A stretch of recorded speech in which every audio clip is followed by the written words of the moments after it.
বিয়ের পর নীলিমা তাপসের সঙ্গে শ্বশুরবাড়িতে আসে, কিন্তু তার শ্বশুরবাড়িতে নতুন বৌমার দিকে কারোর মন থাকে না। নীলিমার শাশুড়িমা দীপশিখা দেবী, শ্বশুরমশাই নীলেশবাবু, দুই ননদ টিনা এবং প্রিয়াঙ্কা নিজেদের মতো ফোন নিয়েই ব্যস্ত থাকে। এমনকি নতুন বৌমার যে গৃহপ্রবেশের অনুষ্ঠান পালন করতে হয় সেই বিষয়েও কারোর কোনো ভ্রুক্ষেপ থাকে না। এ কি তাপস, আমরা কখন থেকে বাড়ির বাইরে দাঁড়িয়ে আছি, তোমার মা কিংবা তোমার বোনেরা আমার গৃহপ্রবেশের অনুষ্ঠান পালন করবে না? না, আসলে দেখছো তো আমার মা ফেসবুক করতে ব্যস্ত, আর আমার দুই বোন ইনস্টাগ্রামে রিলস আপলোড করছে, তাই ওরা এখন অন্য কাজ করতে পারবে না, ওরা খুবই ব্যস্ত। তুমি এমনি এমনি বাড়ির ভিতরে ঢুকে পড়ো, কোনো অসুবিধা নেই। বাবা, এরা আবার কেমন পরিবারের মানুষজন, সারাক্ষণ সোশ্যাল মিডিয়া নিয়ে ব্যস্ত থাকে বলে নতুন বৌমার গৃহপ্রবেশ করাবে না? কি জানি এই শ্বশুরবাড়িতে আমাকে কি কি দিন দেখতে হবে তার কোনো ঠিক নেই। এই কথা ভাবতে ভাবতে নীলিমা তাপসের সঙ্গে বাড়িতে প্রবেশ করে, কিন্তু নীলিমার দিকে তার শাশুড়িমা, শ্বশুরমশাই কিংবা দুই ননদ ফিরেও তাকায় না, কারণ তারা তখনও নিজেদের ফোনেই ব্যস্ত থাকে। নীলিমা যখন নিজের ঘরে যায় তখন, হ্যাঁ ভাই বল, কি তোর ফোন সুইচ অফ হয়ে গেছে? জলে পড়ে গিয়েছিল? ইস, তাহলে তো ফোনটা একেবারে খারাপ হয়ে গেছে। আচ্ছা কোনো চিন্তা করিস না, আমি এক্ষুনি আসছি। আরে হ্যাঁ রে বাবা, তোকে একটা ভালো শোরুমে নিয়ে গিয়ে আমি দামি ফোন কিনে দেবো। এই তো কিছুক্ষণ আগেই আমি একটা 16 Pro Max কিনলাম। হ্যাঁ আমি এক্ষুনি আসছি। এভাবে তাপসও ফোনে কথা বলতে বলতে ভীষণই ব্যস্ত হয়ে পড়ে। কিছুক্ষণ বন্ধুর সঙ্গে ফোনে কথা বলার পর সে ফোন রেখে বন্ধুদের সঙ্গে দেখা করতে চলে যায়। এর ফলে নতুন বউয়ের দিকে কারোর কোনো খেয়াল থাকে না। নতুন বউকে বাড়িঘর দেখানো, রান্নাঘর চিনিয়ে দেওয়া, তার সাথে একটু গল্প করা, এসব কিছুর জন্য কারোর কাছে কোনো সময় থাকে না, কারণ সবাই শুধু ফোন নিয়ে সোফায় বসে বসে ফোন দেখতেই ব্যস্ত। পরের দিন সকালবেলা ঘুম থেকে উঠে নীলিমা তার শাশুড়ি মায়ের কাছে চলে যায়। মা, আজকে আমি সবার জন্য প্রথমবার রান্না বান্না করব, তাই আপনি যদি বলেন যে আপনারা কি খাবার খেতে পছন্দ করেন তাহলে খুব ভালো হয়। আমি আপনাদের পছন্দ মতো ভালো ভালো রান্না করে দেব। আর রান্নাঘরে কোথায় কি আছে সেটা কি আপনি আমাকে একটু দেখিয়ে দেবেন? না না, এখন আমার কাছে অত সময় নেই, কারণ আমার বান্ধবীরা এখনই ফেসবুকে আমাকে ভিডিও কল করবে, তাই আমি ওদের সঙ্গে গল্প করব। তুমি তোমার মতো রান্নাঘরে যাও, গিয়ে যা ইচ্ছা হয় রান্না করো, আর নিজের মতো করে ভালো করে বুঝে শুনে নাও। এই কথা বলতে বলতেই দীপশিখা দেবীর বান্ধবীরা তাকে ভিডিও কল করতে শুরু করে দেয়, যার ফলে দীপশিখা দেবী তখনই ফোনে ব্যস্ত হয়ে পড়ে। তাই নীলিমার কিছু করার থাকে না, সে নিজের মতো রান্নাঘরে যায় আর সবার জন্য গরম গরম মাটন বিরিয়ানি, মাটন কষা এবং চিকেন পোলাও রান্না করে। দুপুরবেলা সবাই যখন একসঙ্গে খাবার খেতে বসে তখন তারা খাবার খেতে খেতেও সোশ্যাল মিডিয়াতে বিভিন্ন রকমের রিল ভিডিও দেখতে থাকে। এই প্রিয়াঙ্কা, তুই শালিনীর ফটোটা দেখেছিস? আমার মনে হয় ইনস্টাগ্রামে একটা নতুন ফিল্টার ইউজ করে ও ফটোটা তুলেছে, না হলে ওকে দেখতে অতটাও ফর্সা নয়, পুরো কালো কয়লার মতো গায়ের রং, কিন্তু ইনস্টাগ্রামে ফটো দিয়েছে দেখ, পুরো বিশ্ব সুন্দরী। হ্যাঁ ঠিকই বলেছিস, আমিও ফটোটা দেখলাম। দাঁড়া, ওর থেকে ফিল্টারের নামটা জানতে হবে। ও হ্যাঁ, আমি কিন্তু একটা নতুন রিল আপলোড করেছি, তুই কিন্তু লাইক দিবি আর একটা ভালো করে কমেন্ট করে দিবি, পারলে শেয়ারও করবি। এই তোদের কবে থেকে বলছি আমাকে আর তোর বাবাকে ইনস্টাগ্রামের ব্যবহারটা একটু শিখিয়ে দে, কিন্তু তোরা তো কিছুতেই আমাদেরকে শিখিয়ে দিচ্ছিস না। আমরা ভালো করেই বুঝতে পারি যে তোরা আমাদেরকে লুকিয়ে লুকিয়ে ইনস্টাগ্রামে সব ফটো আপলোড করিস আর ফেসবুকে কিছুই দিস না, যাতে আমরা কিছু দেখতে না পাই, তাই তো? এই দেখো দীপশিখা, আমার ছোটবেলার বন্ধু কিরকম গান গেয়ে সোশ্যাল মিডিয়াতে ভিডিও ছেড়েছে, বুড়ো বয়সে ভীমরতি। সবাই এখন হাতে ফোন পেয়ে এমন হয়ে গেছে যে যেরকম পারে ভিডিও পোস্ট করে দিচ্ছে। এভাবেই নীলিমার শ্বশুরবাড়ির লোকেরা খাবার টেবিলে বসেও সোশ্যাল মিডিয়ার বিভিন্ন বিষয় নিয়ে গল্প করতে থাকে, যা দেখে নীলিমা খুবই রেগে যায়, কারণ সে অনেকক্ষণ আগেই সবাইকে বিরিয়ানি, মাটন কষা এবং চিকেন পোলাও পরিবেশন করে, কিন্তু সেই খাবারগুলো পুরোপুরি ঠান্ডা হয়ে যায়। আমি কখন থেকে আপনাদের জন্য খাবারগুলো দিয়ে রেখেছি, কিন্তু আপনারা খাচ্ছেন না কেন? ফোনগুলোকে একটু সাইডে রেখে এবার খাবারটা খেয়ে নিন, না হলে খাবারগুলো ঠান্ডা হয়ে গেলে আর কিন্তু খেতে ভালো লাগবে না। নীলিমার কথা শুনে সবার হুঁশ ফিরে আসে, কিন্তু এমন সময় নীলিমা যখন বিরিয়ানি খেতে যাবে তখনই তার দুই ননদ তাকে আটকে দেয়। এ কি বৌদি, তুমি ফট করে খেয়ে নিচ্ছ কেন? না না, এখন খাবারে হাত দেওয়া যাবে না, কারণ আমরা তো এখনো খাবারের ফটোই তুলিনি। আমাদের নতুন বৌদি প্রথমবার আমাদের জন্য বিরিয়ানি, মাটন কষা, চিকেন পোলাও রান্না করেছে। এই ফটোগুলো তুলে সোশ্যাল মিডিয়াতে আপলোড করতেই হবে। দাঁড়াও, আগে ভালো করে ফটো তুলে নিই, তারপর খাওয়া দাওয়া হবে। এই বলে টিনা এবং প্রিয়াঙ্কা দুজনে মিলে বিভিন্ন অ্যাঙ্গেল থেকে খাবারের ফটো তুলতে শুরু করে। আর এভাবে ফটো তুলতে তুলতে প্রায় 1 ঘন্টা কেটে যায়, যা দেখে নীলিমা খুবই রেগে যায় আর সে খাবার না খেয়ে নিজের ঘরে চলে যায়। একদিন শ্বশুরবাড়িতে আসার পর থেকে একটু মন খুলে কারোর সঙ্গে গল্প করতে পারছি না, কারণ সবাই তো ফোনের দিকে হা করে তাকিয়ে থাকে। আমার আর ভালো লাগছে না, কতদিন ধরে একটু শপিং করতে যাইনি। আজকে আমি শপিং করে আসবো, তাহলে আমার মনটা ভালো হবে। নীলিমা যখন শপিং করতে যাবে বলে ঠিক করে, তখনই তার 2 ননদ তার সঙ্গে যাওয়ার জন্য ব্যস্ত হয়ে ওঠে।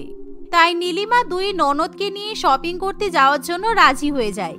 কিন্তু নীলিমা যখন শপিং করতে যায়, তখন তার 2 ননদ কানে হেডফোন দিয়ে গান শোনে। তাদের শপিং করার দিকে কোনো মন থাকে না। তোমরা শপিং মলে এসেও ফোন দেখবে? তোমরা কি কি ড্রেস কিনবে কিনে নাও, এখানে কত সুন্দর সুন্দর ড্রেস আছে বলো তো। বাড়িতে গিয়ে আবার ফোন দেখো। বাড়ির বাইরে বেরিয়েছো, তাই ফোন বাদ দিয়ে প্রাকৃতিক দৃশ্য দেখে একটু এনজয় করতে শেখো। এই শুনে প্রিয়াঙ্কা এবং টিনা তাদের পছন্দ মতো কয়েকটা জামা কাপড় নিয়ে ট্রায়াল রুমে চলে যায়। কিন্তু ট্রায়াল রুমে গিয়েও তারা সেই জামা কাপড় পরে ফটো তুলতে থাকে। সেই সাথে তারা সমস্ত ফটোগুলো ফেসবুকে আপলোড করে। অন্যদিকে নীলিমা বাইরে দাঁড়িয়ে 2 ননদের জন্য অপেক্ষা করতে থাকে।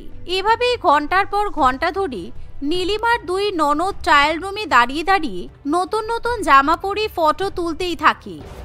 শেষ পর্যন্ত যখন তারা দুজনেই ট্রায়াল রুম থেকে বাইরে বেরিয়ে আসে, কি ব্যাপার, তোমরা এতক্ষণ ধরে ট্রায়াল রুমে কি করছিলে? আমি সেই কখন থেকে দাঁড়িয়ে আছি বলো তো, আমার তো পা ব্যথা হয়ে গেল। আরে এতগুলো জামা কাপড় পছন্দ করে ভেতরে নিয়ে গেছি, তাই পরে পরে দেখতে সময় লাগবে না? তাছাড়া একটা জামারও ফিটিংস ভালো নয়, আমাদের কোনো জামা কিনতে ইচ্ছা করছে না, কোনো ড্রেস আমাদেরকে পরে শ্যুট করছে না, তাই আমরা এর মধ্যে থেকে কোনো ড্রেসই কিনবো না। 2 ননদের মুখে এরকম কথা শুনে নীলিমা খুবই রেগে যায়, তাই সে তখনই রাগ করে বাড়িতে ফিরে আসে। দেখতে দেখতে আরো কিছুদিন কাটে। একদিন নীলিমা তার শ্বশুরবাড়ির পরিবারের সঙ্গে দোকানে ভুট্টা খেতে যায়। এরে এখানে এসেও ফোন দেখতে ব্যস্ত, আমি একা একা দাঁড়িয়ে দাঁড়িয়ে ভুট্টা খাচ্ছি, আর ওদিকে আমার শ্বশুর মশাই শাশুড়ি মা ফোন দেখছে। আমার বর আর 2 ননদের কথা তো আমি বললামই না, এরা একেবারে ডিসগাস্টিং। এভাবেই নীলিমার একা একা ভুট্টা খাওয়া হয়ে গেলে তারা সবাই মিলে যখন হেঁটে হেঁটে বাড়ি ফিরবে, তখনও সবাই ফোন দেখতে দেখতে রাস্তা দিয়ে হাঁটে। এমন সময় হঠাৎ করে একটা কম বয়সী মহিলার সঙ্গে নীলেশবাবুর ধাক্কা লাগে। এই বুড়ো খোস্টে, তোর ঘাটে যাওয়ার বয়স হলো, কিন্তু এখনো চুলকানি কমেনি? কম বয়সী মহিলা দেখে অমনি ধাক্কা দিতে ইচ্ছা করে বল? অসভ্য বুড়ো ব্যাটা ছেলে একটা, বাচ্চাদের মতো আবার ফোন দেখা হচ্ছে। রাস্তা দিয়ে যখন হাঁটবি তখন সামনের দিকে তাকিয়ে হাঁটবি, ফোনের দিকে তাকাবি না, অসভ্য বুড়ো লোক। এ বাবা, আপনি কি বলছেন? আমি একদমই খারাপ নয়, আমার চরিত্রে কোনো দোষ নেই, আমি ইচ্ছা করে আপনাকে ধাক্কা দিইনি দিদি ভাই। নীলেশবাবুর কথা সেই মহিলা কিছুতেই বিশ্বাস করতে চায় না, তাই সে নীলেশবাবুকে ভীষণই বাজে বাজে কথা বলে। এভাবেই নীলিমার শ্বশুরবাড়ির পরিবারের সঙ্গে সেই মহিলার ভীষণ পরিমাণে ঝগড়া বেঁধে যায়। শেষ পর্যন্ত নীলিমা তার পরিবারের হয়ে সেই মহিলার কাছে ক্ষমা চেয়ে নেয়। আপনারা দয়া করে ফোন দেখাটা এবার কমিয়ে দিন, কারণ সারাদিন সোশ্যাল মিডিয়া নিয়ে ব্যস্ত থাকলে জীবন থেকে অনেক গুরুত্বপূর্ণ সময় হাতছাড়া হয়ে যায়। তাই ফোন দেখা বন্ধ করে নিজেদের মধ্যে গল্প করা অনেক ভালো। আমি মানছি যে ফোন ব্যবহার করতে করতে আপনাদের নেশা হয়ে গেছে, কিন্তু তার মানে এই নয় যে আপনারা নিজেদের জীবন সোশ্যাল মিডিয়াতে ডুবিয়ে দেবেন। তুমি এত বড় বড় কথা বলো না বৌমা, কারণ তোমার নিজের হাতেই বড় একটা আইফোন। হ্যাঁ মানছি তুমি আমাদের মতো ফোন দেখো না, কিন্তু তাই বলে আমরা তোমার পাল্লায় পড়ে সোশ্যাল মিডিয়া ছেড়ে দিতে পারবো না। প্রত্যেকদিন একটা করে ফটো কিংবা রিল আপলোড না করলে আমাদের প্রোফাইলের রিচ কমে যাবে তো। এমন কথা শুনে নীলিমার কিছু করার থাকে না। এভাবেই প্রত্যেকদিন একই ঘটনা ঘটে। নীলিমা বোকার মতো একা একা রান্না বান্না করে, একা একা খাবার খায়, আবার রাত্রিবেলা যখন সে ঘুমাতে যায় তখন তার স্বামীও সারা রাত ধরে ফোন দেখে, তাই নীলিমা একেবারে বিরক্ত হয়ে ওঠে। নীলিমা সেই বাড়িতে একাকিত্বে ভুগতে থাকে। এমনই একদিন নীলিমা যখন ঘুম থেকে উঠতে পারে না, তার আগেই তার দুই ননদ সেখানে আসে। হ্যালো গাইস, আমি তোমাদের দুষ্টু মিষ্টি পিউ, আর আমার সাথে আছে টিনু।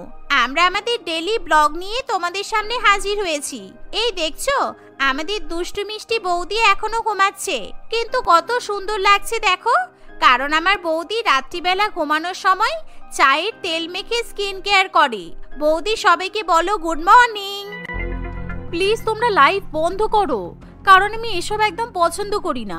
ঘুম থেকে উঠে মুখ ধুতে পারলাম না, আর তোমরা সোশ্যাল মিডিয়া খুলে লাইভ করতে শুরু করে দিলে। ওফ বৌদি, তোমার জন্য আমাদের ভিউয়ার্স কমে যাবে। এই সোশ্যাল মিডিয়াতে প্রত্যেকদিন ব্লগ আপলোড করে আমরা কিন্তু অনেক টাকা রোজগার করি, তাই তুমি প্লিজ নেগেটিভ কিছু বলবে না, ওকে? এই শুনে নীলিমা খুবই বিরক্ত হয়। দেখতে দেখতে আরো কিছুদিন কাটে, কিন্তু নীলিমার শ্বশুরবাড়ির লোকেরা সোশ্যাল মিডিয়া নিয়ে একেবারে পাগল হয়ে ওঠে। বলছি শোনো না, আমার বাবার অ্যাকাউন্টে ব্যবসার জন্য 1 লক্ষ টাকা ট্রান্সফার হয়েছে, কিন্তু বাবা অত টাকা ব্যাংকে রাখতে চাইছে না, তাই আমাকে টাকাগুলো পাঠিয়ে দিয়েছে। তুমি একটু টাকাটা ক্যাশ করিয়ে নিয়ে এসো না। আসলে তাপসের কানে ব্লুটুথ হেডফোন থাকে, আর সে খুবই ইন্টারেস্টিং একটা ওয়েব সিরিজ দেখে, তাই নীলিমার কথা ভালো মতো তার কানে যায় না। সে শুধুমাত্র হাওয়াই হাওয়াই ঠিক আছে বলে চলে যায়। এমনকি সে যখন ব্যাংকে যায় তখনও সে ফোন নিয়ে ব্যস্ত থাকে। এমনকি সে যখন এটিএম থেকে বাড়ি বাড়ি টাকা তুলতে চেষ্টা করে তখন সে কিছুতেই টাকা তুলতে পারে না। এ কি, তোমাকে নীলিমা বললো 5 লক্ষ টাকা তুলে নিয়ে আসতে, কিন্তু 1 টাকাও উঠছে না কেন? শুধুমাত্র ইনসাফিসিয়েন্ট ব্যালেন্স দেখাচ্ছে। কি বিরক্তকর! একটু শান্তি মতো সোশ্যাল মিডিয়া করছি আর ওয়েব সিরিজ দেখছি, কিন্তু টাকা তুলতে গিয়ে দেখছি সেটাও করতে পারবো না। ধুর বাবা। এই বলে তাপস ফোন দেখতে দেখতে বারবার ভুল অ্যামাউন্ট প্রেস করতে থাকে, যার ফলে হঠাৎ করে ব্যাংকের অ্যাকাউন্ট ব্লক হয়ে যায়, আর সেই অ্যাকাউন্ট থেকে জীবনে কখনোই কোনো রকম টাকা তোলা যাবে না। যা দেখে তাপস খুবই ভয় পেয়ে যায়, তাই সে কাছুমাছু মুখ করে বাড়িতে ফিরে আসে। কি ব্যাপার নীলিমা, তুমি যে আমাকে বললে 5 লক্ষ টাকা তুলতে, কিন্তু আমি বারবার টাকার অ্যামাউন্ট টিপছিলাম, কিন্তু টাকা তো উঠছিল না, তাই অ্যাকাউন্টটা পুরো ব্লক হয়ে গেছে। আমি ব্যাংকে গিয়ে কথা বলেছি, ওরা বললো অ্যাকাউন্ট নাকি আর আনলক করা যাবে না। আরে পাগল, আমি তোমাকে 5 লক্ষ টাকা তুলতে বলিনি, 1 লক্ষ টাকা তুলতে বলেছিলাম। হাই রে, তুমি অ্যাকাউন্টটা ব্লক করিয়ে দিলে। এবার আমার বাবার 1 লক্ষ টাকা কি হবে? তুমি সারাক্ষণ হাতে ওই ইটের মতো ফোনটাকে নিয়ে বসে থাকো, আর তোমার বাড়ির লোকেরাও তাই। তোমাদের বাড়িতে বিয়ে হয়ে আসার পর আমার জীবন থেকে শান্তি চলে গেছে। তুমি আমাকে বিয়ে না করে তোমার ফোনকেই তো বিয়ে করতে পারতে। নীলিমা এভাবে জোরে জোরে চিৎকার করলে তার পরিবারের লোকেরা এবার খুবই লজ্জিত বোধ করে, কারণ তারা নিজেদের ভুল বুঝতে পারে। অন্যদিকে তাপস নিজের ভুল শুধরে নেওয়ার জন্য নীলিমাকে তার বাবার 1 লক্ষ টাকা ফিরিয়ে দেয়।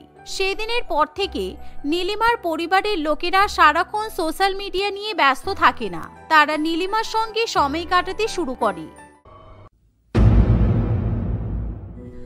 লতিকা তার স্বামী প্রিয়াঞ্জন এবং একমাত্র মেয়ে পিঙ্কির সঙ্গে বাস করে। প্রিয়াঞ্জন একটা প্রাইভেট কোম্পানিতে সফটওয়্যার ডেভেলপার হিসেবে কাজ করত। 3 জনের বেশ হাসি খুশি পরিবার ছিল তাদের। তাদের সংসারে দুঃখ কষ্টের বিন্দুমাত্র কোনো জায়গা ছিল না।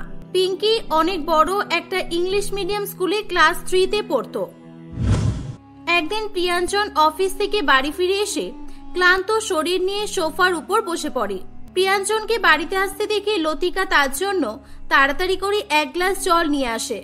এই নাও, জলটা খেয়ে নাও। কি হলো, তোমার শরীর খারাপ নাকি? দেখে খুব অসুস্থ বলে মনে হচ্ছে। না না, তেমন কিছু না। আজকে কাজের অনেক প্রেসার ছিল তো, মাথাটা যন্ত্রণা করছে। 12 ঘন্টা ল্যাপটপের সামনে বসে থাকতে হয় তো, মাথা যন্ত্রণা তো করবেই স্বাভাবিক। লতিকা, একটু বাম থাকলে এনে লাগিয়ে দাও তো, আর একটা মাথা ব্যথার ট্যাবলেট থাকলে এনে দিও প্লিজ। মনে হচ্ছে যেন মাথাটা ফেটে আমি মরেই যাব। মাথা যন্ত্রণা করছে?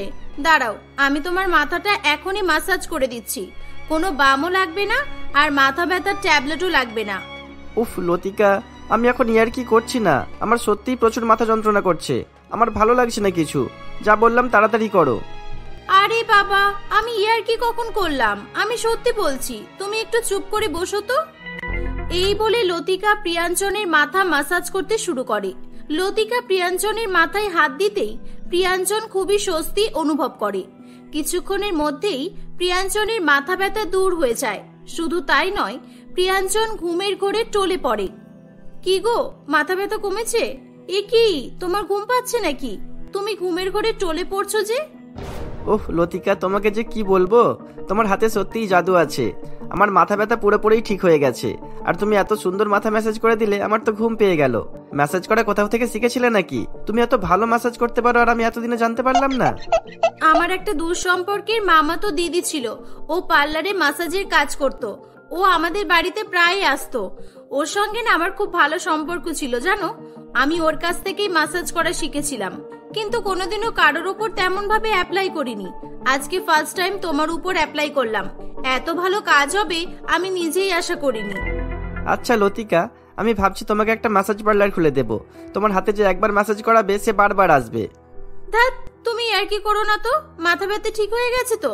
এবার চলো, আমি খাবার দিচ্ছি, খেয়ে নেবে চলো। এরকম ভাবে বেশ হাসি খুশি তাদের সংসার চলছিল। কিন্তু একদিন হঠাৎ করে তাদের জীবনে দুঃখ নেমে আসে। প্রিয়াঞ্চন একদিন অফিস থেকে বাড়ি ফেরার সময় রাস্তা পার হতে গিয়ে তার একটা বড়সড় ধরনের অ্যাক্সিডেন্ট ঘটে। রাস্তার লোকেরা প্রিয়াঞ্চনকে তুলে হসপিটালে নিয়ে যাওয়ার চেষ্টা করে, কিন্তু হসপিটালে পৌঁছানোর আগেই প্রিয়াঞ্চন প্রাণ হারায়। খবর পেয়ে লতিকা ও তার মেয়ে কান্নায় ভেঙে পড়ে। বেশ কয়েকদিন লতিকা জীবন শোক যন্ত্রণার মধ্যে দিয়েই কাটে। মা, আমার খুব খিদে পেয়েছে, আমাকে কিছু খেতে দাও না মা, খুব খিদে পাচ্ছে আমার। ও মা, মা আমি ভাত খাবো। পিঙ্কির কথা শুনে লতিকার চোখে জল চলে আসে। বাড়ি কোনো খাবার নেই রে মা, আমাদের ঘর সংসার তোর বাবার ইনকামেই চলতো, তোর বাবা তো নেই, এখন আমি কোথা থেকে খাবার পাবো? মা, তাহলে কি আমরা এখন থেকে না খেয়েই থাকবো? আমরা তো না খেয়ে থাকলে মরে যাব। আমার তো খুব খিদে পাচ্ছে, তোমার কি খিদে পাচ্ছে না একটু? না রে মা, এমন বলিস না। আমি থাকতে তোর কিচ্ছু হবে না। আমাকে কোনো কাজ দেখতে হবে, কিন্তু আমি তো কোনো কাজই পারি না, একমাত্র ম্যাসাজ করা ছাড়া। আমাকে ম্যাসাজ করার কোনো কাজই খুঁজতে হবে মনে হচ্ছে। তুই আয় মা, পাশের বাড়ি থেকে আমি তোকে খাবার চেয়ে দিচ্ছি। লতিকা তাদের প্রতিবেশীর কাছ থেকে কিছু খাবার চেয়ে তার মেয়েকে খাইয়ে দেয়। সে সেদিনই কাজের সন্ধানে বেরিয়ে পড়ে। এদিক ওদিক ঘোরাঘুরি করার পর সে একটি ম্যাসাজ পার্লারের সন্ধান পায়। সেখানে গিয়ে সে নন্দিনী নামে একজন ভদ্র মহিলাকে দেখতে পায়। নন্দিনী দেবী ওই ম্যাসাজ পার্লারের মালিক ছিল। তাকে দেখে খুবই উদ্ভট বলে মনে হচ্ছিল। তাকে দেখেই লতিকা যেন মনে মনে খুবই ভয় হচ্ছিল। আসলে নন্দিনী দেবী খুবই রাগী মেজাজি একজন মহিলা ছিল। এই যে, কি চাই তোমার? কি করতে এসেছো এখানে? তোমাকে তো দেখে মনে হচ্ছে না যে তুমি আমাদের এখানকার কোনো কাস্টমার। আমি এখানে কাজের জন্য এসেছি। আসলে আমি খুব সুন্দর ম্যাসাজ করতে পারি। আপনি যদি এখানে আমাকে কাজে রাখেন তাহলে খুব ভালো হতো। আসলে আমি খুব বিপদে পড়েছি। আচ্ছা তাই, তুমি ম্যাসাজ করতে পারো? তোমাকে তো দেখে মনে হচ্ছে না তুমি ম্যাসাজ করতে পারো বলে। ঠিক আছে, তুমি আমার বডি ম্যাসাজ করে দেখাও। তুমি যদি সত্যি সত্যি ভালো ম্যাসাজ করতে পারো তাহলে আমি তোমাকে কাজে রাখবো। ঠিক আছে ম্যাডাম। লতিকা নন্দিনী দেবীর বডি ম্যাসাজ করে দেয়। লতিকার হাতের বডি ম্যাসাজ নন্দিনী দেবী খুবই পছন্দ করে। বুঝলাম, তুমি দেখতেও খুব সুন্দর। ঠিক আছে, আমি ভেবে বলছি, দাঁড়াও। আমি দেখতে সুন্দর মানে? আমার হাতের কাজটা আপনার কেমন লাগলো আপনি সেটা বলুন। আমার রূপের সঙ্গে কাজের কিসের সম্পর্ক আছে? অবশ্যই সম্পর্ক আছে, শুধু হাতের কাজ ভালো হলেই হবে না। আমাদের এখানে বেশিরভাগ পুরুষ মানুষেরাই ম্যাসাজ করতে আসে, আর এখানকার এমপ্লয়িরা সুন্দর হবে তবেই তো তারা বেশি বেশি ম্যাসাজ করতে আসবে। তোকে এখানে কাজ করতে হলে এরকম শাড়ি পরে পাগলিদের মতো চলে আসতে চলবে না। তোকে ভালো করে সেজে গুজে আসতে হবে, যাতে তোকে দেখে সবাই পছন্দ করে। ঠিক আছে ম্যাডাম, আপনি যা বলবেন আমি তাই করব। আপনি শুধু দয়া করে আমাকে কাজটা দিন, আমাদের কাজের খুব দরকার। ঠিক আছে, তোর স্যালারি হলো 10,000 টাকা। এই নে, আমি তোকে অ্যাডভান্স 5,000 টাকা দিলাম। কালকে সময় মতো চলে আসবি। লতিকা খুবই খুশি হয়ে 5,000 টাকা নিয়ে সেখান থেকে বেরিয়ে পড়ে। সে বাজার থেকে বাড়ির প্রয়োজনীয় রান্নাবান্নার সরঞ্জাম ও শাকসবজি কিনে নিয়ে আসে। সে খুশি মনে রান্না করে তার মেয়েকে পেট ভরে খাবার খাওয়ায় এবং নিজেও খাবার খায়। পরের দিন সকালবেলা লতিকা খুবই সুন্দরভাবে সেজেগুজে বাড়ি থেকে বেরিয়ে পড়ে। তার স্বামী মারা যাওয়ায় সাজসজ্জা করার কোনো রকমই ইচ্ছা ছিল না তার। শুধুমাত্র তার মেয়ের কথা ভেবে তাকে এসব করতে হচ্ছিল। তাকে পাড়ার রাস্তার মধ্যে দিয়ে হেঁটে হেঁটে যেতে দেখে পাড়া প্রতিবেশী সকলেই নিন্দাজনক কথা বলতে শুরু করে। দেখেছো দেখেছো, দুদিন হলো না স্বামী মরে গেল, আর আজকে সেজে গুজে মুখে মেকআপ করে সং সেজে বাড়ি থেকে বেরিয়ে পড়লো। এদের কি লজ্জাও লাগে না? আমার তো মনে হচ্ছে এর আগে থেকেই কোনো পুরুষের সঙ্গে চক্কর ছিল। স্বামী মারা যাওয়ায় এর পথের কাঁটা দূর হয়ে গেছে। এখন তো মুক্ত পাখির মতো এদিক ওদিক ঘুরে বেড়াবে, কোনো বাধা নেই তো। ভাবা যায় আমরা আমাদের স্বামীকে কতই না ভালোবাসি বলতো, আর এদের স্বামীর প্রতি কোনো মায়া ভালোবাসা আছে? আমার তো মনে হচ্ছে এ হয়তো ইচ্ছা করেই নিজের বরকে মেরে ফেলেছে, যাতে নিজের ইচ্ছা মতো রঙ্গলীলা করতে পারে। পাড়া প্রতিবেশী সব কথাই লতিকার কানে আসছিল। সে কাউকে কিছু না বলে তার মনের কষ্ট মনের মধ্যে চেপে রেখে সেখান থেকে পার্লারে চলে যায়। কিছুক্ষণের মধ্যেই সেখানে রাজচন্দ্র নামে একজন ব্যক্তি আসে। আমি বডি ম্যাসাজ করাতে এসেছি, হবে তো? হ্যাঁ হ্যাঁ, হবে না কেন, নিশ্চয়ই হবে। এই যে আমাদের নতুন এমপ্লয়ি আপনার বডি ম্যাসাজ করবে। লতিকা, যাও এনাকে রুমের মধ্যে নিয়ে যাও। লতিকা রাজচন্দ্রকে বডি ম্যাসাজ রুমে নিয়ে যায়। লতিকা তার বডি ম্যাসাজ করতে শুরু করে। ফুল বডি ম্যাসাজ করা হয়ে গেলে রাজচন্দ্র খুবই খুশি হয়ে বলে, সত্যি আপনার হাতে জাদু আছে। এত ক্লান্তি লাগছিল, সব ক্লান্তি যেন মুহূর্তের মধ্যেই দূর হয়ে গেছে। এত সুন্দর সার্ভিস পাবো আমি ভাবতেও পারিনি। এই নিন, আমি খুশি হয়ে আপনাকে এই এক্সট্রা 1000 টাকাটা দিচ্ছি, এটা রাখুন। এই বলে রাজচন্দ্র লতিকাকে এক্সট্রা 1000 টাকা টিপ হিসাবে দেয়। ব্যক্তিটি খুবই খুশি মনে সেখান থেকে চলে যায়। কিরে, 1000 টাকাটা তোর ব্যাগে রেখে দিলি কেন? তুই কি মনে করেছিস আমি কিছু দেখতে পাবো না, জানতে পারবো না? এই রুমে সিসিটিভি ক্যামেরা লাগানো আছে। দে 1000 টাকাটা দে। তোর স্যালারি 10,000 টাকা। 10,000 টাকার আর একটা টাকাও বেশি তুই ইনকাম করতে পারবি না। এই বলে নন্দিনী দেবী লতিকার কাছ থেকে তার টিপের 1000 টাকাটা কেড়ে নেয়। সেদিন আরো কিছু কাস্টমার আসে। লতিকা তাদেরও খুব সুন্দরভাবে বডি ম্যাসাজ করে। পরের দিন লতিকা আবার সকাল সকাল রেডি হয়ে পার্লারে চলে আসে। তুই এসে গেছিস, আমি তোর জন্যই অপেক্ষা করছিলাম। আজকে তো কাস্টমার অনেক আগে এসেই তোর জন্য অপেক্ষা করছে। যা, রুমের মধ্যে একজন শুয়ে আছে। লোকটা কিন্তু খুবই বড় লোক, ধনী ব্যক্তি। আজকে যদি তুই ওনাকে খুশি করতে পেরেছিস তাহলে আমাদের অনেক টাকা লাভ হবে। আমিও তোকে খুশি করে কিছু টাকা দেব, চিন্তা করিস না। লতিকা বডি ম্যাসাজ করতে যাচ্ছিল, তখনই সেখানে অন্য একজন এমপ্লয়ি এসে বলে, এই যে তুমি ওনার বডি ম্যাসাজ করতে যেও না, ওই লোকটা খুবই শয়তান ব্যক্তি। আমি ওনার বডি ম্যাসাজ করেছি তো আমি ভালো করেই জানি ও মেয়েদের সঙ্গে কিন্তু বাজে ব্যবহার করে। কিন্তু কি করব বলো, আজকে তো আমার এখানে দ্বিতীয় দিন। আমি যদি নন্দিনী ম্যাডামের কথা না শুনি তাহলে তো উনি আমাকে কাজ থেকেই বের করে দেবেন, আর এখন আমি তো কোনো মতে এই কাজটা হারাতে পারবো না। এই বলে লতিকা ম্যাসাজ রুমে চলে যায়। সে দেখে বিশাল লম্বা চওড়া মোটা একজন লোক জামা কাপড় খুলে একটা টাওয়াল পরে শুয়ে আছে। লোকটিকে দেখে লতিকা খুব ভয় পেয়ে যায়। সে খুবই সাহস নিয়ে লোকটির বডি ম্যাসাজ করতে শুরু করে। আহা, কি কোমল তোমার হাত। বডিতে হাত দিতে কেমন যেন সুস্থুরি লাগলো। ছাড়ো ছাড়ো, বডি ম্যাসাজ করতে হবে না, তুমি আমাকে খুশি করো। তুমি যদি আমাকে খুশি করতে পারো, তুমি যত টাকা চাইবে আমি তোমাকে দেব। কি বলছেনটা কি? আমি আপনার কথা বুঝতে পারছি না। আপনি দয়া করে শুয়ে পড়ুন, আমাকে আমার কাজটা করতে দিন। ও, তুমি তাহলে আমার কথা বুঝতে পারছো না? ঠিক আছে, দাঁড়াও, আমি বুঝিয়ে দিচ্ছি। এই বলে কালু লতিকার হাত ধরে এবং তার সঙ্গে বাজে ব্যবহার করার চেষ্টা করে। লতিকা নিজেকে বাঁচানোর জন্য পাশেই রাখা থাকা একটা ফুলদানি দিয়ে কালুর মাথায় প্রচন্ড জোরে আঘাত করে। কালুর মাথা ফেটে যায় এবং সে লতিকার হাত ছেড়ে দেয়। লতিকা সেখান থেকে কোনো রকমে পালিয়ে যায়। বাড়িতে এসে তার মেয়েকে জড়িয়ে ধরে সে হাউ হাউ করে কাঁদতে থাকে। কিছুক্ষণের মধ্যেই সেখানে নন্দিনী দেবী ও কালু এসে হাজির হয়। তাদেরকে দেখে লতিকা খুবই ভয় পেয়ে যায়। শয়তান মেয়ে, তুই কি ভেবেছিস আমাকে মেরে তুই পার পেয়ে যাবি? তুই জানিস তুই কাকে মেরেছিস? আজকে তোকে আমি উচিত শিক্ষা দিয়েই ছাড়বো। এই বলে কালু লতিকা ও তার মেয়েকে তাদের বাড়ি থেকে বাইরে বের করে দেয়। কালু ওই এলাকার খুবই ধনী ব্যক্তি ছিল। তার হাতে অনেক পাওয়ার ছিল। সে চাইলেই উকিল পুলিশ সকলকে কিনে নিতে পারত। লতিকার বাড়ি সে দখল করে নেয় এবং তাদেরকে ঘরছাড়া করে। লতিকা তার মেয়েকে নিয়ে রাস্তায় রাস্তায় ঘুরতে থাকে। এরকম ভাবেই কয়েকদিন কেটে যায়। বাধ্য হয়ে লতিকা লোকজনের কাছে ভিক্ষা করতে শুরু করে। ভিক্ষা করে সে কোনো রকমে তার এবং তার মেয়ের পেট চালায়। একদিন হঠাৎ করে পিঙ্কি খুবই অসুস্থ হয়ে পড়ে। লতিকা পিঙ্কিকে একটা হসপিটালে নিয়ে যায়। হসপিটালে গিয়ে লতিকার রাজচন্দ্রের সঙ্গে দেখা হয়। এ কি, আপনি এখানে? আজকে ম্যাসাজ পার্লারে যাননি? কি হয়েছে আপনার?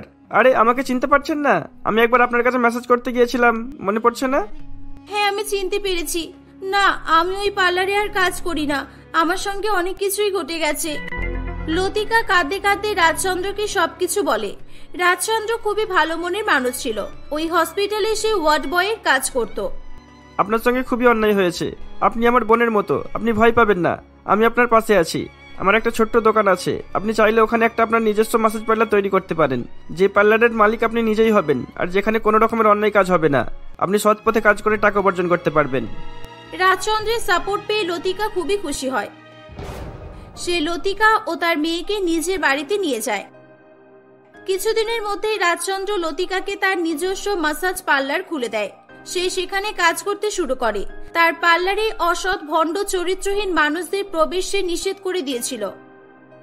কিছুদিনের মধ্যেই লতিকা তার পার্লারের জন্য ফেমাস হয়ে ওঠে। ধীরে ধীরে তার পার্লার আরো অনেক বড় আকার ধারণ করে। এভাবেই লতিকার ম্যাসাজ করার ট্যালেন্ট তার জীবন গড়ে দেয়।